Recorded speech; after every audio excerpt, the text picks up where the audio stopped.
Bonjour à tous. Alors avant d'attaquer cette vidéo qui est un peu particulière, j'aimerais vous faire une petite mise au point sur ce qu'est cette chaîne, quel est son objectif. Donc vous êtes bien sur la chaîne Sam Agriculteur Indépendant, Sam c'est moi, et mon objectif c'est de partager avec vous mon expérience d'agriculteur, mon expérience de conseiller, notre recul en agriculture de conservation d'une trentaine d'années, et de vous l'expliquer le mieux possible pour vous aider à comprendre, à réfléchir, à vous remettre en cause, à éventuellement vous accompagner dans une nouvelle façon de faire. Mais en aucun cas, c'est une chaîne destinée à dire « voilà comme je fais, voilà qui je suis, voilà mon ego ». Tout ça, j'en ai rien à faire. Je préfère le repréciser, je l'ai déjà fait il y a 7-8 mois. Alors pourquoi je vous dis ça? Parce que vous êtes énormément nombreux à faire des commentaires très élogieux, très gentils, plein d'empathie, beaucoup de partage, constructifs, des questions mais aussi des informations, des retours d'expérience. Je pense que c'est aussi important que la vidéo, tous les commentaires que nous avons. Et c'est une chance car il n'y a pas beaucoup de chaînes au final agricoles où il y a cet échange. En retour, moi j'essaye vraiment de passer du temps à vous répondre, en plus de tout le reste de mon travail, de vous considérer finalement avec le temps comme des amis, comme des partenaires. C'est pour ça que je dis souvent les amis, c'est pas par hasard, c'est parce que j'estime qu'à un moment donné, on fait partie d'un système où les vidéos s'enchaînent les unes après les autres, elles ont normalement de la cohérence. Et c'est sûr que pour ceux qui arrivent au milieu de tout ça, il est difficile de s'insérer si on n'a pas, comme dans une soirée, quand vous arrivez où il y a déjà des gens qui se connaissent, eh bien à un moment donné, il faut peut-être regarder un peu toutes les vidéos ou quelques-unes en amont pour comprendre un petit peu ce qui s'y dit. Voilà, alors pourquoi je vous dis ça? Parce que sur 250 commentaires pendant 15 jours d'une gentillesse absolue, il y en a un qui se pointe là au milieu, un commentaire, sous forme souvent anonyme, et qui évidemment me pourrit ma journée ou mon week-end, parce que je pense être quelqu'un de sincère, qui s'engage sans réserve. Quand je fais quelque chose, je le fais à fond. Je dis pas moi-je, franchement, j'en ai rien à faire de tout ça, et beaucoup, enfin presque tous d'ailleurs, me le disent, le ressentent. Je suis plutôt quelqu'un, je pense, de modeste, avec, ça m'empêche pas d'avoir aussi des convictions, des choses que j'ai vérifiées, donc j'y mets du cœur, j'y mets un certain ton. J'ai une éducation aussi militaire, donc je suis assez carré. Et il y a un commentaire ou deux là au milieu qui débarque de manière anonyme, la même chose qu'on avait sur Facebook, sans la politesse minimale, où moi, par respect, j'essaye de répondre à cette personne qui souvent sous-entend un peu d'agressivité, parfois c'est de la politique, parfois c'est de l'écologie de bureau, etc. Et je passe du temps à répondre et au final, ça ne se résout jamais. C'est-à-dire que on enchaîne les commentaires, la personne monte en température et finalement m'accuse de tous les maux. Et ça me pourrit le week-end et j'essaye de jamais effacer un commentaire, c'est toujours ce que je fais, mais finalement je finis par devoir le faire. Je vais quand même pas faire comme beaucoup de youtubeurs qui ont quelqu'un qui est dédié à ça, à effacer les fameux modérateurs ou à effacer les commentaires. Je trouve ça nul. On a confiance les uns les autres, vous reconnaissez mon investissement, en échange j'essaye de continuer à m'investir pour vous par respect et parce que j'ai envie vraiment que les choses avancent à notre petit niveau, bien sûr, je ne m'imagine pas qu'on va tout changer, c'est loin de là. Donc voilà, donc c'était une mise au point par rapport à ça, parce que là va s'enchaîner des vidéos, notamment ce week-end va y en avoir une, là derrière qui suit, une autre qui va arriver en début de semaine.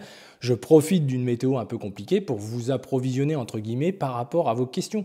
Et tous ceux qui sont dans la famille savent que je le fais parce que c'est une demande que vous m'avez demandé, de parler un peu plus de moi, peu plus de notre ferme, de ce qu'on y fait, de vous donner plus de détails. Alors ça fait beaucoup de vidéos dans une période où après il y aura peut-être un laps de temps de 10-15 jours où il n'y en aura pas. Je fais moi en fonction de l'actualité, je ne le fais pas voilà, pour autre raison. Je vous assure que ce n'est pas une histoire d'argent parce que c'est loin d'être le cas. Par rapport au choix que nous faisons, ce n'est pas une chaîne qui rapportera de l'argent, c'est notre choix dès le départ, on s'en fiche de ça. L'idée vraiment profonde est de faire ce qu'on est en train de créer, de sentir ce groupe qui échange, qui avance, beaucoup d'entre vous mettent en place. Voilà, mais moi je dis pas, il faut passer tel dent, etc. Alors tous les experts du semi-direct, etc., impeccables, voilà. Tous les laboureurs convaincus que de toute façon, il n'y a que la rotative, etc., etc., pas de problème. Moi je ne pense pas du tout être intégriste. J'essaye simplement d'entraîner le maximum de monde vers une direction, une transition positive pour les sols. Ça c'est un des éléments de cette chaîne. Et donc à partir de là, voilà, l'idée c'est d'amener des choses sécurisées et qui vont faire que, bien sûr qu'on peut faire sûrement beaucoup mieux. Maintenant, il faudra amener un peu aussi des preuves. Et moi pour ça, pour que vous m'accordiez un peu de crédit, j'essaye de vous amener des preuves. Et donc la vidéo qui suit, puisqu'on va redevenir un petit peu plus cool, hein, vous voyez, je me détends, devrait vous faire sourire, puisque je vais vous parler aussi des bêtises, des conneries que je fais aussi, par précipitation, par volonté de bien faire, par pression que je me mets et qu'on se met tous. Alors voilà, donc je vous laisse sur cette deuxième vidéo qui, elle, va être axée davantage sur une grosse bêtise à éviter que j'ai fait là la semaine dernière et que j'ai estimé juste de vous la partager parce que voilà, je suis pas meilleur que vous. On fait tous des erreurs. En tout cas, moi, je fais partie des gens qui font pas tout parfait. Il y a des fois, ça m'arrive, mais par contre, j'essaye d'apprendre pour devenir un petit peu moins bête que je n'étais le matin en me levant. En tout cas, c'est mon projet de vie chaque jour. Alors j'espère que ça vous plaira. Et puis en début de semaine, je vous inviterai aussi à la regarder en entier, la prochaine vidéo qui aura lieu après celle-ci, puisque vous devriez y revoir quelques éléments importants. Et j'insiste quand même, quand je vous dis regarder les vidéos en entier, c'est parce que je pense y mettre beaucoup d'informations au fur et à mesure que ça me vient, etc. J'improvise totalement. Et je pense que mine de rien, c'est en les regardant, et beaucoup d'entre vous me témoignent ça, qu'ils les regardent plusieurs fois, etc. Et on sent que ça percute, que vous comprenez tout. Ça veut dire que ceux qui des fois interviennent en ayant regardé que 5 minutes ou je sais pas trop quoi, je pense que c'est ça le problème les gars. Faut vous investir un petit peu, faut travailler un petit peu. Je parle pour la petite minorité, hein. Je m'excuse de vous embêter pour les autres avec ce genre de mise au point, mais ça fait partie de la vie d'aujourd'hui. On est obligé un petit peu des fois de refaire les choses et je vois que tous les personnes entre guillemets publiques sont obligées de le faire à un moment ou l'autre parce que il y a des gens, c'est comme ça, et surtout ce manque de respect, moi ça me... juste ça. Voilà, après on peut tous dire, tout est changé, mais si dès le départ il n'y a pas eu ça, c'est pas la peine, il faut aller voir ailleurs. C'est la chance qu'il y a avec YouTube, c'est qu'il y a plein de chaînes à aller voir ailleurs. Hein, donc faut pas hésiter, nous on est bien entre nous, hein, voilà, ça se passe bien. Alors écoutez, bonne vidéo les amis, rigolez bien, moquez-vous de moi, je compte sur vous dans les commentaires pour m'en mettre plein la tête parce que je pense que je le mérite. Et puis je vous dis à bientôt. Bonjour à tous. Alors bienvenue sur la chaîne Sam Agriculteur Indépendant. Alors Sam c'est moi et aujourd'hui j'inaugure mon petit outil à disque que vous connaissez déjà. Et je vais surtout vous montrer des bêtises qu'il ne faut pas faire car les conseilleurs ne sont pas toujours les meilleurs et je vais vous en donner l'exemple dans cette vidéo. Alors écoutez, si ça vous convient, on est parti. Croyez-moi, ça vaut le coup.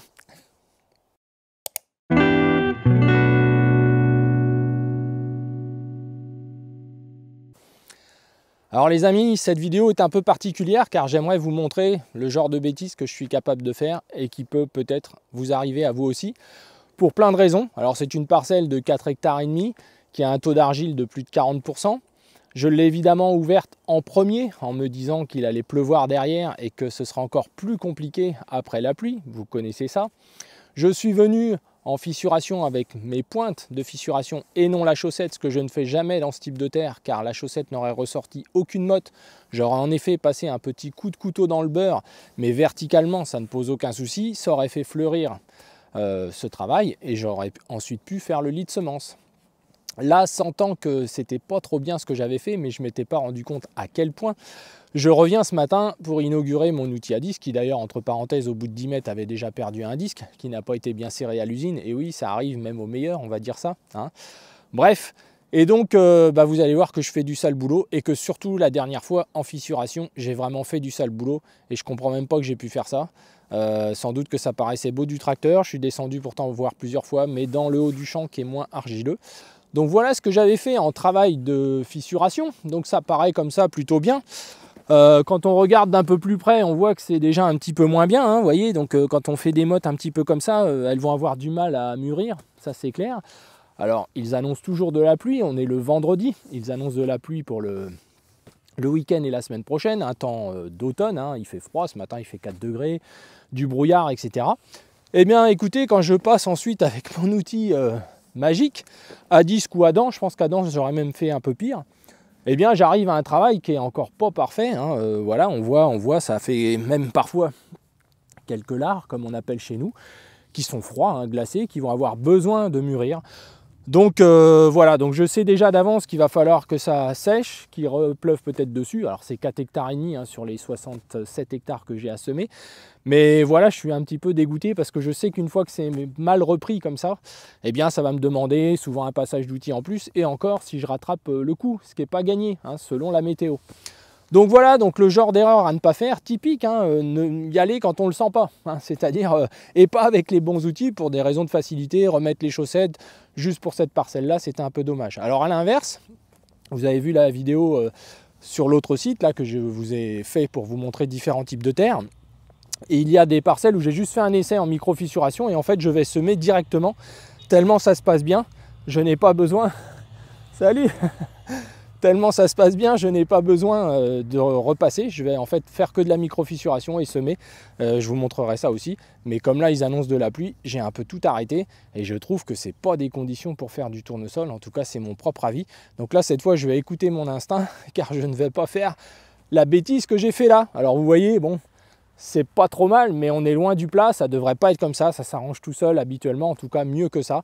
Alors c'est une parcelle qui a besoin d'être un petit peu plus réparée au printemps que je n'aurais voulu, hein, je le fais jamais, mais là je sentais que ça avait besoin un petit peu d'être travaillé en microfissuration. J'aurais sans doute dû juste le reprendre quand c'était prêt à être pris en travail de surface. Car parfois dans les argiles c'est ce qu'on peut faire de mieux, hein, mais là je sentais que voilà, je voyais des zones un petit peu refermées, etc.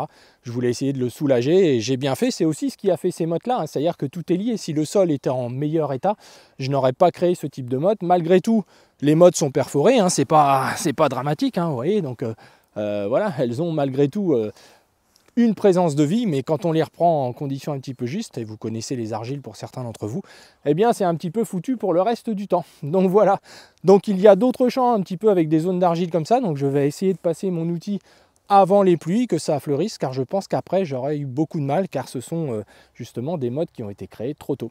Voilà, donc je voulais vous montrer mes bêtises, qu'elles servent à tous, car on ne fait jamais rien, toujours tout nickel. Et puis étant tout seul, parfois on anticipe un peu, on se met un peu la pression, hein, on est tous pareils, en se disant ouais 60 et quelques hectares, alors moi j'ai mes collègues qui sèment, moi j'ose pas commencer, car je le sens pas, donc j'entends déjà les corbeaux qui croassent, donc on va essayer de rester calme. Alors écoutez, quand vous verrez cette vidéo, vous pourrez rigoler, parce que franchement, il y a des fois, quand je vois le travail du premier passage, je me dis mais comment j'ai pu faire ça? Et je pense qu'en effet, avec l'aspect mouillé, humide, etc., ça paraissait nickel, hein, donc voilà. Mais ça ne l'était pas. En tout cas, quand vous avez les mottes qui blanchissent un petit peu comme ça, vous savez que ça, c'est pas bon, hein, vous le savez comme moi. Voilà, bah écoutez, je vous souhaite à tous une belle journée, un beau week-end pluvieux a priori. Je pense que je vais mettre cette vidéo en ligne dans le week-end. Et puis la semaine prochaine, on va voir comment on va faire. On refera peut-être une vidéo information et actualité, parce qu'il y a encore des belles choses qui se préparent pour nous et qui sont importantes à échanger. Et puis je vous dis bon courage à tous. Et puis on va faire par contre après du super boulot. Car je vous disais, dans les parcelles caillouteuses les plus difficiles, un petit coup à 10 cm là hier, c'était nickel, prêt à semer. Donc on va essayer de laisser ces sols là où on pourra y aller même s'il pleut assez facilement. Et j'espère que les températures remonteront. Voilà, écoutez, bon courage à tous, à bientôt. Et n'oubliez pas de vous abonner si ce n'est pas déjà fait. Mettez aussi la petite cloche, ça peut vous informer des parutions. Et puis un petit pouce, ça fait toujours plaisir. Et merci encore pour tous vos commentaires et vos échanges, car j'apprends aussi beaucoup de choses. Et moi, c'est mon but dans la vie, me lever le matin en espérant être un peu moins stupide le soir. Eh bien aujourd'hui, j'ai encore appris quelque chose. Allez, à bientôt.